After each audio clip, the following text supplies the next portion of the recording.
देखिए आज हम आप लोग के लिए क्या लाए हैं। इसको पढ़ने के बाद ज़्यादातर जो यूपीएससी का क्वेश्चन होता है हिस्ट्री में, आप हिस्ट्री इधर से पढ़िए उधर से पढ़िए, बहुत सारे पढ़ लीजिए, लेकिन उतना क्वेश्चन नहीं आते। लेकिन ये आप एक कवर कर लीजिएगा ना, तो आपका हिस्ट्री का मान लीजिए मतलब 75% क्वेश्चन इसी से कवर होगा। जैसे कि अभी प्रमुख शब्दावलियों की बात करें तो इतिहास में इससे क्या संबंध है। तो मेलुहा है पहला, इसमें जितने वर्ड हैं हम सारा आपको कवर करवाएंगे। तो मतलब 31 पेज है, डेली 2-2 पेज करके आपका मतलब 15 दिन में ख़त्म हो जाएगा। तो आज हमारा जो पहला वर्ड है शब्दावली है मेलुहा। मेलुहा क्या है? तो मेलुहा का समीकरण सिंध प्रदेश से। ओके, सुमेरियन लेखों से ज्ञात होता है कि उन नगरों के व्यापारी मेलुहा व्यापारियों से व्यापार करते थे। और बास्ट्रोफेडिन क्या है? तो ये तो सब लोग जानते हैं कि लिखने की कला है, प्रणाली है। सिंधु सभ्यता की लेखन प्रणाली। ओके, इसमें पहली पंक्ति दाहिनी से बाईं ओर और दूसरी पंक्ति बाईं से दाहिनी ओर लिखी गई है। कायस्थ संस्कृति की बात करें तो कायस्थ संस्कृति का नाम कायस्थ जो चंबल नदी की एक उपनदी काली सिंध के तट पर स्थित है, क्षेत्र के नाम पर रखा गया है। कायस्थ संस्कृति में कायस्थ मुख्य स्थान है।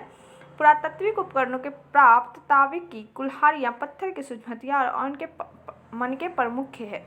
अब हमारा है सवालदा संस्कृति। तो ये कैसा है? डायरेक्ट क्वेश्चन आ सकता है, सवालदा संस्कृति क्या है।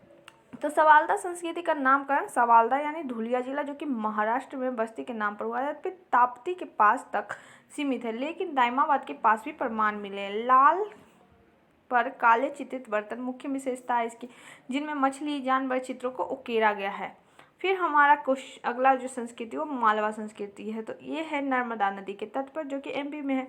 तट पर माहेश्वर से नौदाटोली के आसपास प्रमाण मिले हैं। मालवा ताम्रपाषाण संस्कृति की एक विशेषता है। ओके, मालवा भांड को ताम्रपाषाणिक मृद भांडों में उत्कृष्टतम माना जाता है। अब हमारा है जोखे संस्कृति, वेरी इंपॉर्टेंट, कोई जानता आगे क्वेश्चन आ सकता है। महाराष्ट्र के अहमदनगर जिला के नेवासा दैमाबाद और पुणे जिले के चंदौली सोनगांव इमाम गांव में मालवा संस्कृति के बाद जोखे संस्कृति के प्रमाण प्रकाश में आए हैं।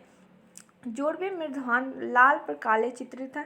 प्रत्येक क्षेत्र में केंद्रीय क्षेत्र का पाया जाना मुख्य विशेषता है। ओके, चिराग संस्कृति की बात करें तो पूर्वी भारत में ताम्रपाषाण संस्कृति के अवशेष मिले हैं। चिराग जो कि बिहार में है। मिट्टी से थापे गए बांस के घर, छोटे औजार जिनमें पत्थर के फलक की संस्कृति की विशेषता है। और ये कब का है? तो 1500 ईस्वी पूर्व से 750 ईस्वी पूर्व तक इसका समय काल था। रीवल क्या है? तो रीवल जो है ऋग्वेद की कुछ हस्तलिखित प्रतियों के परिशिष्ट जुड़े मिले हैं, जिनको खील कहते हैं। वेद त्रयी क्या है? तो ऋग्वेद, सामवेद, यजुर्वेद को सम्मिलित रूप से वेद त्रयी कहते हैं। इसमें अर्थवेद शामिल नहीं है। होताया क्या है? होताया ऋग्वेद को कहते हैं। होताया वर्ग के पुरोहित यज्ञ कुंड में अग्नि का आधान कर वेद मंत्रों द्वारा देवताओं को आह्वान करते थे।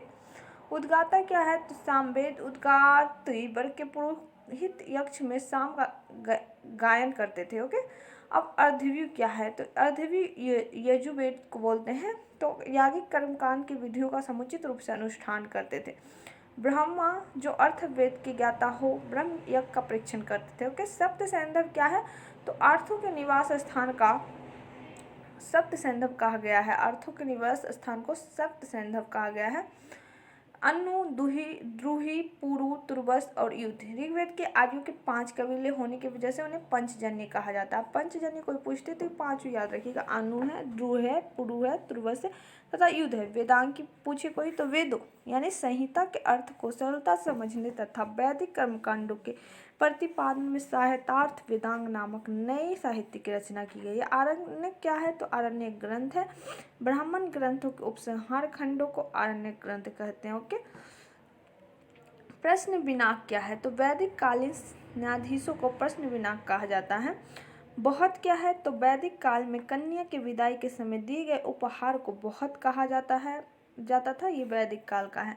कुलप या गृहपति क्या है? तो परिवार की प्रधान को ऋग्वेद काल में कुलप या गृहपति कहा जाता था। जन या विष क्या है? तो वैदिक कबीले हैं जन या विष यानी प्रजनन। परिषद क्या होता था? तो प्रजा की सैनिक सभा जो बाद में चलकर राजा की सभा के रूप में कार्य करने लगी थी, वो परिषद कहलाता था। सभा क्या होता था वैदिक काल में? तो सब साधारण विषयों को तय करने की निमित्त स्थानीय संस्था थी। स्त्रियों का भी परिवेश था इसमें। सभा में समिति क्या थी, तो आप सुने ही होंगे सभा और समिति। तो वैदिक काल में सार्वजनिक विषयों की देखभाल करने के लिए केंद्रीय प्रशासकीय संस्था थी। इसके अध्यक्ष को ईशान या पति कहते थे। अमाजु क्या था, तो दीर्घ काल तक अविवाहित रहने वाली कन्याएं अमाजु कहलाती थी। ओके। नियोग प्रथा क्या था, ये सब आ सकता है क्वेश्चन का। विधवा स्त्री का अपने देवर से विवाह वैदिक काल में नियोग प्रथा कहलाता था। ओके। निष्क है, ऋग्वेद काल के विनिमय के माध्यम को निष्क कहा जाता है था। सीता, ऋग्वेद काल में हल से बनी नालियां सीता कहलाती थी। यव, ऋग्वेद आर्य की सबसे प्रमुख फसल यव था। तो आज हमारा ये हिस्ट्री का शब्दावली इतना ही है। कल हम नेक्स्ट बनाएंगे इस पे। Thanks for watching.